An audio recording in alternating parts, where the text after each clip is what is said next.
Bem-vindos! Hoje vamos mergulhar fundo, mas num oceano que nos rodeia por todo o lado e que, no entanto, é completamente invisível. É a nossa atmosfera. E vamos ver como é que este oceano de ar é, na verdade, um motor que alimenta o nosso planeta. Vamos lá aprofundar esta ideia. E se por um instante imaginássemos que não vivemos em terra firme, mas sim no fundo de um oceano gigante e invisível? Pensem bem, cada passo que damos não é no vazio, é através de uma substância que tem peso, que tem uma estrutura, que tem correntes. A questão é que isto não é assim tão imaginário.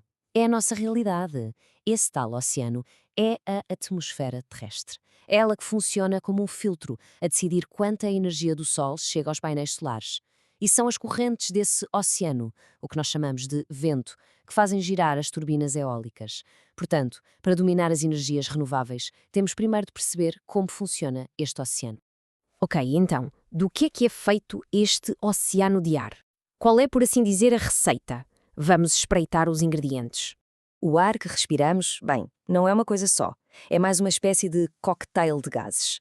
A maior parte, como se pode ver aqui, é azoto ou nitrogênio e oxigênio. Mas o que é realmente fascinante, o que de facto controla o nosso clima, está tudo escondido naquela fatia minúscula, aquele 1%. E é precisamente neste 1% que o jogo se decide.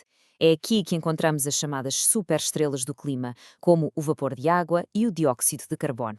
Eles funcionam como um cobertor invisível para o planeta que retém o calor, mas também encontramos os obstáculos solares, coisas como poeiras, fumo, poluição, que no fundo atuam como um guarda-sol, bloqueando uma parte da luz solar antes que ela chegue cá abaixo. Mas atenção, este nosso oceano não é só uma mistura de gases. Tem também uma estrutura. Não é uma coisa homogénea. É mais como um bolo com várias camadas. E cada camada tem as suas próprias características. Vamos então subir através delas. Ok, a primeira camada, aquela onde nós vivemos e a que mais nos interessa para a questão da energia, é a troposfera. É aqui, nesta faixa que vai até aos 18 km de altitude, que acontece praticamente tudo o que conhecemos como tempo. Os ventos, as nuvens, as tempestades, é o nosso palco. Mais acima, temos a estratosfera, e é lá que está o nosso grande protetor solar planetário, a camada de ozono, que nos defende da radiação mais perigosa do Sol. Certo, mas a pergunta é: como é que estas camadas afetam a quantidade de energia que conseguimos produzir?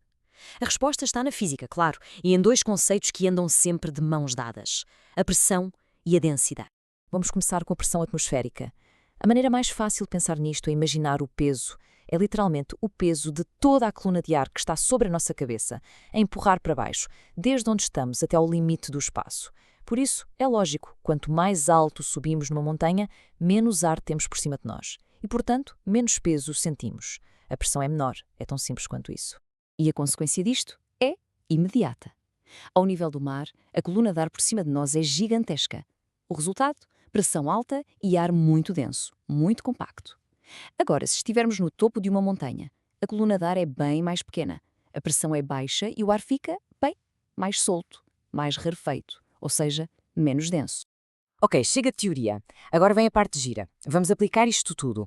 Como é que esta história da pressão e da densidade afeta, no mundo real, o rendimento de um painel solar ou de uma turbina eólica? No caso da energia eólica, a chave está toda nesta equação. Mas calma, não é preciso entrar em pânico. A única coisa em que nos temos de focar é naquele símbolo ali, o ρ, o ρ. Ele representa a densidade do ar. E a lógica é muito simples. Quanto maior for a densidade do ar, maior será o P, ou seja, a potência. Pensem nisto. Ar mais denso é como um empurrão mais forte. E um empurrão mais forte faz as pás girarem com mais força. E na prática, o que é que isto quer dizer? Vamos a um exemplo concreto. Imaginemos uma turbina eólica na beira, mesmo a nível do mar. Ela está a trabalhar com ar denso, pesado.